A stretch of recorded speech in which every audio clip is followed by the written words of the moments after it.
Dalle 3 del mattino l'azienda agricola di Terrasegada è presidiata dal movimento artigiani del Sulcis, pastori sardi che assieme ai proprietari attendono l'arrivo dell'ufficiale giudiziario che dovrà rendere esecutiva l'ingiunzione di sfratto.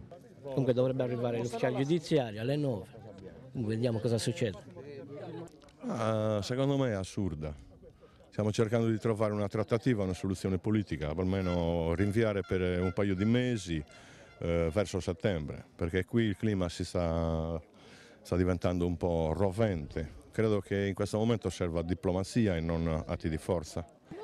È perché c'è stata un'ingiustizia con noi, le banche se ne sono approfittate, ce l'hanno svenduta l'azienda per 80.000 euro e abbassata all'asta, anche se l'hanno comprata a 153.000 euro. È alzata a 153.000 euro perché siamo andati noi tramite amici per riprendercela.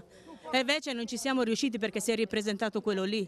C'è una sentenza che non può diventare carta straccia. C'è un cartello lì, cerchiamo di arrivare a una soluzione. Non c'è soluzione, in questa situazione non c'è soluzione, tutti gli eventuali accordi poi anche con la parte possono farsi successivamente una volta che c'è stata l'immissione in possesso. Siamo qui davanti all'azienda agricola di Terrasegada.